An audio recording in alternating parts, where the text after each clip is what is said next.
നമ്മുടെ പഴയകാല നടൻ മോഹൻ ശർമ്മ മോഹൻ എന്ന് ശർമ്മ. പറയുന്ന അദ്ദേഹത്തിൻ്റെ ഒരു ദുരവസ്ഥ നമ്മുടെ രവി മേനോൻ എന്ന മാധ്യമപ്രവർത്തകൻ്റെ ഒരു പോസ്റ്റിലൂടെ വളരെയധികം ഫേമസ് ആവുകയും കേരളം ഒട്ടാകെ ചർച്ച ചെയ്യപ്പെടുകയും ചെയ്തു. അപ്പോൾ ആ സമയത്ത് മറ്റൊരു വാർത്ത പരന്നത് ഈ മോഹൻ്റെ ഭാര്യയായിരുന്ന നടി ലക്ഷ്മി, അവരുടെ രണ്ടാം ഭർത്താവായിരുന്നു ശരിക്കും മോഹൻ. ആ ലക്ഷ്മി കാരണമാണ് മോഹൻ ഈ രീതിയിലായതെന്ന് പറഞ്ഞ് ഒരു വലിയ വാർത്ത ഇതിനിടയ്ക്കൂടെ പ്രചരിച്ചു. അത് സോഷ്യൽ മീഡിയയിൽ പല ആളുകളും ഇതിനെക്കുറിച്ച് ഒന്നും അന്വേഷിക്കുകയും ചെയ്യാതെ ഇവർ സെപ്പറേറ്റഡ് ആയി 1980 സെപ്പറേറ്റഡ് ആയെന്ന് തോന്നുന്നു. അതെ. അതിനുശേഷം ഇത്രയും വർഷമായി ഇയാളെ തിരിഞ്ഞു നോക്കിയിട്ടില്ല, അങ്ങനെയാണെങ്കിൽ വളരെ മോശമായ രീതിയിൽ ആ നടിയെക്കുറിച്ച് വാർത്തകൾ പലരും സോഷ്യൽ മീഡിയയിൽ എഴുതിയിട്ടുണ്ട്. വാസ്തവം അതൊന്നും ആയിരുന്നില്ല എന്നുള്ളതാണ്. അവർക്കിപ്പോൾ 74 വയസ്സും ലക്ഷ്മിക്ക്. അപ്പോൾ നമ്മളിത് അന്വേഷിച്ച് പോയപ്പോഴാണ് ഇതിൻ്റെ ഒരു യാഥാർത്ഥ്യം മനസ്സിലാവുന്നത്. ശരിക്കും ഇവർ തമ്മിലുള്ള ദാമ്പത്യം വളരെ കുറച്ച് കാലമേ ഉണ്ടായിരുന്നുള്ളൂ. ഇവർ ശരിക്കും ഈ ചട്ടക്കാരിയൊന്നും അല്ല അവർ പ്രണയിക്കുന്നതെന്നാണ് പറയുന്നത്, അല്ലേ? അല്ല, അതിന് മുമ്പ് ഉണ്ട് പല പടങ്ങളിൽ അഭിനയിച്ചത്.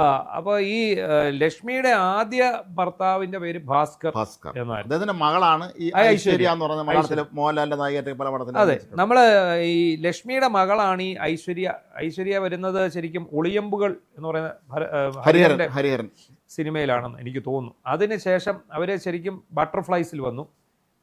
ശ്രദ്ധിക്കപ്പെട്ട് വന്നത് എനിക്ക് തോന്നുന്നത് ഈ മോഹൻലാലിൻ്റെ കൂടെ നരസിംഹത്തിലും, അതുപോലെ വേറെ മമ്മൂട്ടിക്കൊപ്പം വേറെ ഏതൊരു സിനിമയിലുണ്ടായിരുന്നു.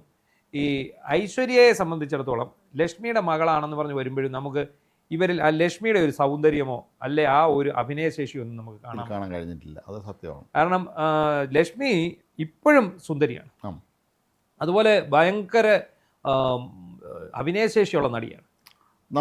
നമ്മളിപ്പോഴും യൂട്യൂബിൽ തപ്പിയാൽ കാണാം. ഇപ്പം പിക്നിക് എന്ന് പറഞ്ഞ പണ്ട് പ്രേം നസീറിൻ്റെ കൂടെ അഭിനയിച്ച ചിത്രമുണ്ട്. അതിൽ വണക്കുന്ന കാറ്റ്, വാൽക്കണ്ണടി, മനോഷ്പം ചൂടി, അതൊക്കെ അതിലെ നായികയാണ്. അന്നൊരു മറ്റേ സിനിമയില്ലേ പടയോട്ടത്തിലെ ശരിക്കും ഇവരാണല്ലോ അതിനകത്തെ മെയിൻ പ്രേം നസീറിൻ്റെ നായികയായിട്ട് വരുന്നവരാണ്. അത് തുടങ്ങി നമ്മൾ കാര്യനിസാരം എന്ന് പറഞ്ഞ ബാലേന്ദ്രൻ്റെ ചിത്രം എടുക്കുമ്പോൾ ശരിക്കും പറഞ്ഞാൽ പ്രേം നസീറിൻ്റെയും ലക്ഷ്മിയുടെയൊക്കെ അഭിനയ ജീവിതത്തിൽ കിട്ടിയ ഏറ്റവും മികച്ച കഥാപാത്രങ്ങളിലൊന്ന് തന്നെയായിരിക്കും ഈ കാര്യനിസാരത്തിൽ രണ്ടൊരു കഥാപാത്രങ്ങളൊക്കെ. അതെ, അത് ബാലേന്ദ്രമേനോന്റെ സിനിമയാണ്. ബാലേന്ദ്രമേനോന്റെ 1-2 സിനിമകളിൽ അവർ അഭിനയിച്ചിട്ടുണ്ട്. ആരാന്റെ മുല്ല, കൊച്ചുമുല്ലയിൽ അഭിനയിച്ചിട്ടുണ്ട്. അതിൽ ലക്ഷ്മിയും ശ്രീവിദ്യ നാത്തുന്മാരാണ്.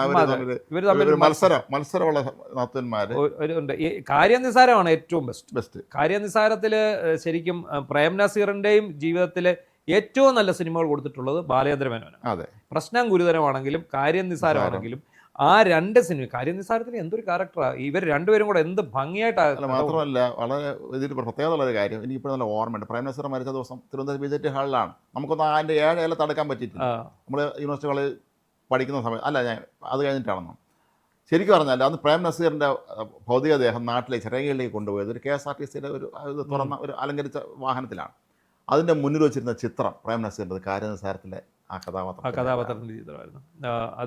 അതേ ഒരു റിട്ടയർഡ് ഉദ്യോഗസ്ഥനായിട്ടായിരുന്നു അതിനകത്ത്. നല്ല വേഷം. അപ്പോൾ ലക്ഷ്മി വളരെ അനുഗ്രഹീതയായ ഒരു കലാകാരി തന്നെയായിരുന്നു. അവരും ഈ സത്യത്തിൽ ഈ മോഹൻ ശർമ്മയെ അവരുമായിട്ട് യാതൊരു ബന്ധവുമില്ല, ഒരു അടുപ്പവും ഇല്ല. തമിഴ്നാട്ടിലാണ് ഇങ്ങനൊരു സ്റ്റോറി വന്നിരുന്നത്. ഈ ലക്ഷ്മി ആന്ധ്രക്കാരിയാണോ? തമിഴ്നാട്ടുകാരി.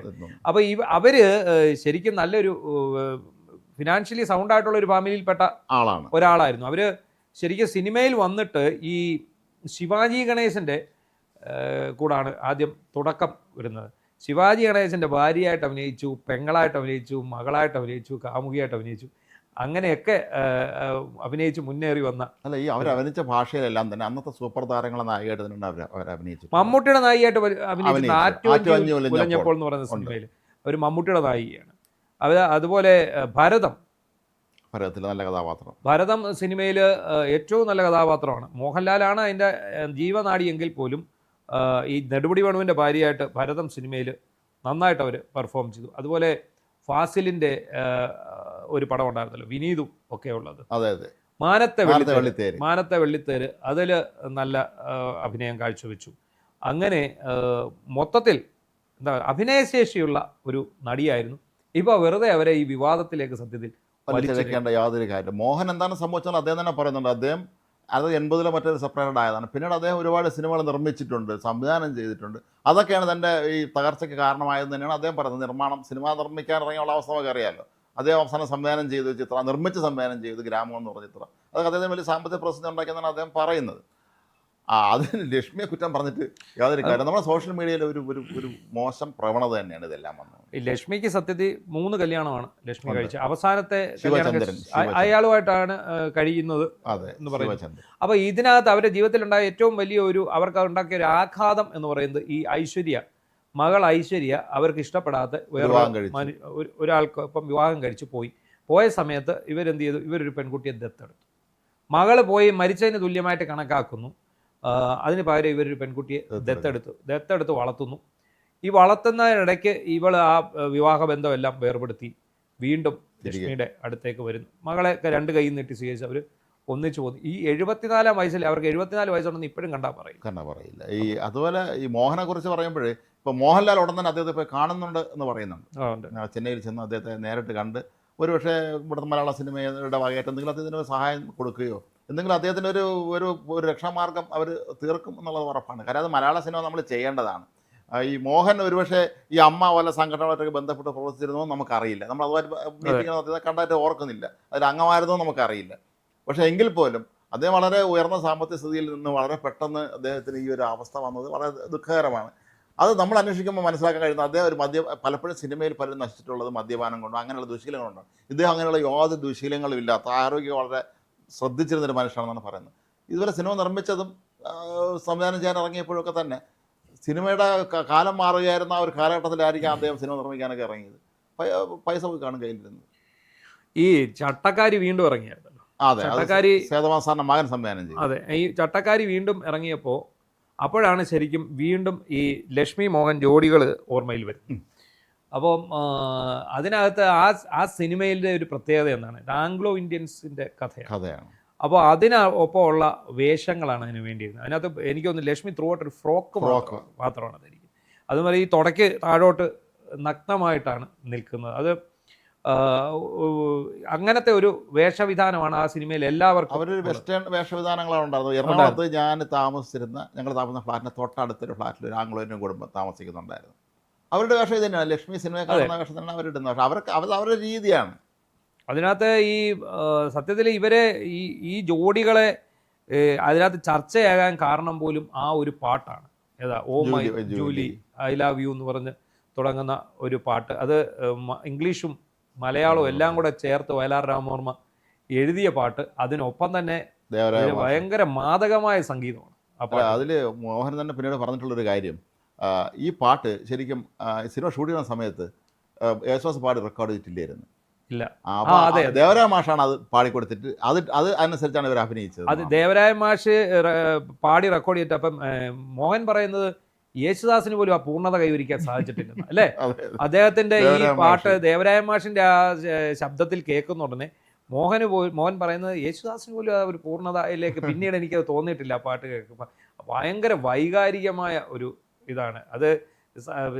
മാഷിന്റെ സൗണ്ട് ഒരു പ്രത്യേക സൗണ്ടാണ്.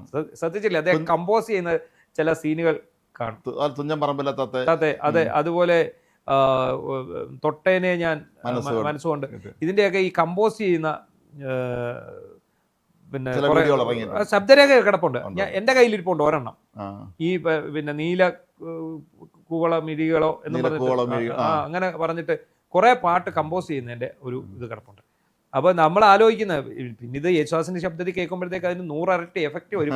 എങ്കിൽ പോലും അദ്ദേഹത്തിന്റെ ആ മാസ്മരിക സൗണ്ടിൽ എന്താണെങ്കിലും ആ സിനിമയാണ് ശരിക്കും ഇവരെ പുറം ലോകത്തേക്ക് കൂടുതൽ നല്ല ജോഡികളായിട്ട് കൊണ്ടുവരും. അല്ലെങ്കിൽ പോലും ഒരാൾ എൻ്റെ ഭാര്യയായിട്ട് ഒരുമിച്ച് ജീവിക്കണം, സെപ്പറേറ്റഡ് ആവണം, അത് അവരുടെ വ്യക്തിപരമായ കാര്യമാണ്. നമ്മളതിൽ ഇടപെടേണ്ടതില്ല. അദ്ദേഹത്തിന് എന്താണ് സംഭവിച്ചത് അദ്ദേഹം തന്നെ പറയുന്നുണ്ട്. മോഹൻ തന്നെ പറയുന്നുണ്ട്, എൻ്റെ സ്വത്തെല്ലാം കൂടെ ലക്ഷ്മി അടിച്ചുകൊണ്ടിരുന്നു അദ്ദേഹം പറയുന്നില്ല. അദ്ദേഹം പറഞ്ഞ സിനിമ ഇത്രയും നിർമ്മിച്ചു, ഈ സിനിമ സംവിധാനം ചെയ്ത് നിർമ്മിച്ച അവസാനം അതെല്ലാം തന്നെ സാമ്പത്തികമായി വലിയ തോതിലുള്ള പ്രതിസന്ധിയിലാക്കി എന്നുള്ളതാണ്. ലക്ഷ്മി ആദ്യം പുള്ളിക്കാരിക്ക് വക്കീലാകണമെന്നും പറഞ്ഞ് പഠിച്ച ഒരാളാണ്, പഠിക്കണം. പക്ഷേ അത് 10ാം ക്ലാസ് ഉണ്ട് കഴിഞ്ഞപ്പോൾ പോകണ്ടെന്ന് പറഞ്ഞു. അതിനുശേഷം അവർക്ക് IPS കാര്യമാണോന്ന് പറഞ്ഞാൽ അങ്ങനെ ഇരിക്കുമ്പോഴാണ് ഈ സിനിമയിലേക്ക് വിളി വരുന്നത്. അങ്ങനെ അപ്പോൾ ആ സിനിമയിലേക്ക് പോകണ്ടെന്ന് വീട്ടിൽ നിന്ന് പറയുമ്പോൾ ബഹളം ഉണ്ടാക്കിയിട്ടാണ് അവർ സിനിമയിൽ അഭിനയിക്കാൻ പോകുന്നത്. ഈ 80 കാലഘട്ടത്തിൽ നമുക്കറിയാം, അന്ന് സിനിമയിലെ ജോഡികൾ കല്യാണം കഴിക്കുന്ന ഒരു തിരക്കിലുള്ള സമയമാണ്. രവിചന്ദ്രൻ, ഷീല, അതുപോലെ സുമിത്ര രവികുമാർ, സത്താർ, ജയഭാരതി, ഇവര് എല്ലാം.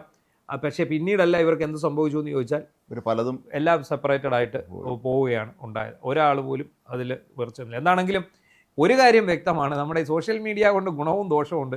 പാവം മോഹൻ ശർമ്മയ്ക്ക് ഒരു ദുരന്ത ജീവിതമാണ് ഇപ്പോൾ നിലവിലുള്ളത് എന്ന് കരുതി അതിൻ്റെ ഉത്തരവാദിത്തം ലക്ഷ്മിയുടെ തലയിലേക്ക് കൊണ്ടുവെക്കുന്ന തരത്തിലേക്ക് നമ്മുടെ കാര്യങ്ങൾ പോകുന്നത് ദൗർഭാഗ്യകരമാണ് അല്ലേ? കാരണം എന്താണെന്നറിയാമോ, ആരും പഠിക്കാറോ അന്വേഷിക്കാറൊന്നുമില്ല. ഇല്ല. ഇത് നമ്മുടെ അരുൺകുമാർ മറ്റേ കാപ്പിക്കട എന്ന് പറഞ്ഞ പോലത്തെ അവസ്ഥയാണ്. കോഴിക്കോട് വേറെ വിളിച്ചിട്ട് മുഖ്യമന്ത്രി ഉദ്ഘാടനം ചെയ്യുന്ന കാപ്പിക്കട ഏതാണെന്ന് ചോദിക്കുന്നതിന് പകരം നേരിട്ട് മുഖ്യമന്ത്രി കാപ്പിക്കട ഉദ്ഘാടനം ചെയ്യുന്ന പറഞ്ഞ പോലെയാണ്. ഈ ലക്ഷ്മിയെക്കുറിച്ചാണെങ്കിലും അതുപോലെ മോഹൻ ശർമ്മയെക്കുറിച്ചാണെങ്കിലും ഒക്കെ തന്നെ ആരെങ്കിലും മാധ്യമപ്രവർത്തകരോട് എത്രയോ നമ്മുടെ നാട്ടിൽ അറിയാവുന്ന നാട്ടിൽ ഒന്ന് തിരക്കിയിട്ട്, എന്തായാലും ഇവർ ഈ മാധ്യമരംഗത്ത് പ്രവർത്തിക്കുന്നതാണല്ലോ വെപ്പ്, തിരക്കിയിട്ട് ചെയ്യാമായിരുന്നു. അതിന് പകരം ആരെയും കുറ്റപ്പെടുത്തുക. നമുക്കറിയില്ല, ഒരു നെഗറ്റിവിറ്റി വലിയ തോതിൽ ഇപ്പോൾ ഈ മേഖലയെ ബാധിക്കുന്നുണ്ടെന്നുള്ളതാണ്. ഒരാളെ കുറിച്ചൊരു സ്റ്റോറി വന്നാൽ ഉടനെ അതിൻ്റെ അപ്പുറത്ത് വേറൊരു സ്റ്റോറി വരികയാണ്. അവിടെയാണ്